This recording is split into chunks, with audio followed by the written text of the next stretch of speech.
Good morning बच्चों। अब आज अपने को नेक्स्ट कॉलिगेटिव प्रॉपर्टी पढ़ना है और उस कॉलिगेटिव प्रॉपर्टी का नाम है depression in freezing point. Last class में अपन ने पढ़ा था एलिवेशन इन बॉइलिंग पॉइंट, अब है डिप्रेशन फ्रीजिंग पॉइंट। तो उसके पहले अपन को पहले ये देखना पड़ेगा कि फ्रीजिंग पॉइंट क्या होता है। आपको मालूम है पानी का फ्रीजिंग पॉइंट कितना होता है? 0 डिग्री सेंटीग्रेड। 0 डिग्री सेंटीग्रेड पे बर्फ बनना चालू हो जाती है। तो 0 डिग्री सेंटीग्रेड पे क्या होता है, आपको बर्फ भी मिलेगी और साथ में पानी भी मिलेगा और ये दोनों इक्विलिब्रियम में रहेंगे। 0 डिग्री सेंटीग्रेड पे बर्फ प्लस दोनों इक्विलिब्रियम मतलब बराबर मात्रा में रहते हैं। तो अपन ने ग्राफ से भी अपन इसको देखते हैं। इधर मैंने क्या किया है, पानी का फ्रीजिंग पॉइंट लिया है 0 डिग्री सेंटीग्रेड और 0 डिग्री सेंटीग्रेड पे आप देख रहे हो जितना लिक्विड है उतना ही सॉलिड है और ये दोनों एक इक्विलिब्रियम बना रहे हैं, मतलब दोनों बराबर मात्रा में इस पॉइंट पर। ठीक है, अब आप क्या कर रहे हो, इस पानी में आपने अभी तो सॉल्वेंट था, प्योर सॉल्वेंट था, शुद्ध पानी था। अब आप क्या कर रहे हो, घोल बना रहे हो। आपने क्या किया, पानी में कुछ नमक मिला दिया है, चीनी मिला दी, तो क्या होगा, सॉल्यूशन बन जाएगा। और आपको मालूम है जब आप पानी में नमक या चीनी मिला देते हैं तो उसका वेपर प्रेशर क्या हो जाता है, कम हो जाता है। ये अपन ने लास्ट क्लास में भी पढ़ा था कि पानी में नमक या चीनी मिलाने में वेपर प्रेशर जो है डिक्रीज हो जाता है। तो वेपर प्रेशर कम हो गया मतलब भाप कम बनी। वेपर प्रेशर कम होना मतलब भाप कम बनना। अब भाप कम बनेगी अगर किसी घोल में, तो इसका मतलब ये है कि पानी ज्यादा है, क्योंकि भाप कम बन रही है। भाप कम बनेगी तो पानी नीचे क्या होगा, ज्यादा होगा। ठीक है, समझ में आ रहा है आपको?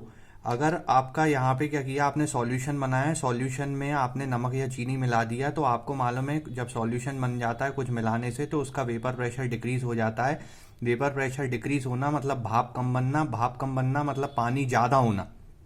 ठीक है, तो घोल में क्या हो रहा है, आपका पानी ज्यादा है। अब लेकिन आपको इक्विलिब्रियम लाना है, मतलब पानी को जो है पानी और सॉलिड को बराबर मात्रा में करना है। लेकिन यहाँ पे क्या हो गया है, पानी की मात्रा ज्यादा है, तो पानी को आपको क्या करना है, उसको जमाना है, मतलब सॉलिड और लिक्विड बराबर मात्रा में आ जाए।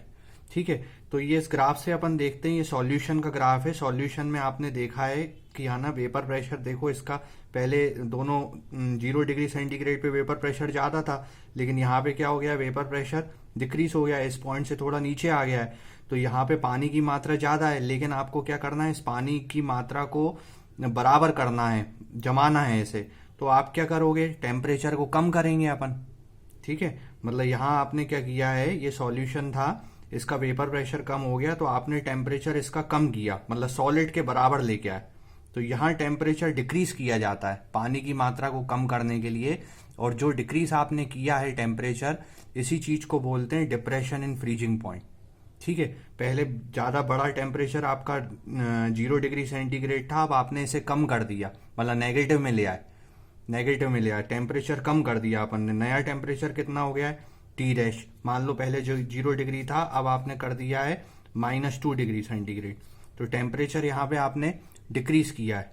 ठीक है, तो जो डिक्रीज किया है ना टेम्परेचर, इसी को अपन कहते हैं डिप्रेशन इन फ्रीजिंग पॉइंट।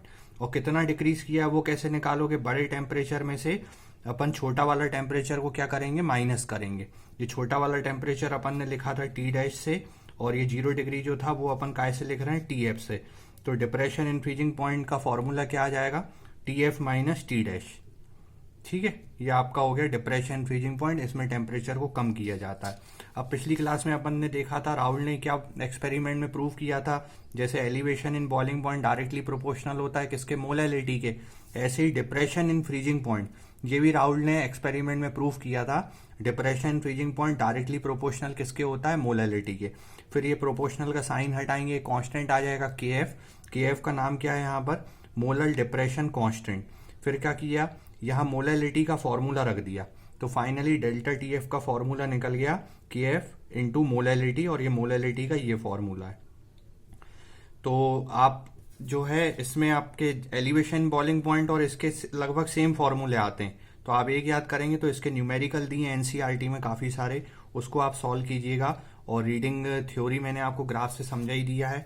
यहाँ पे टेम्परेचर को डिक्रीज किया जाता है, इसी को इसलिए इसको डिक्रीज इन टेम्परेचर को बोलते हैं डिप्रेशन इन फ्रीजिंग पॉइंट। इसकी एनसीईआरटी बुक से आप रीड कर लीजिएगा और न्यूमेरिकल इन फॉर्मूलों की हेल्प से आप सॉल्व कर लीजिएगा। Thank you.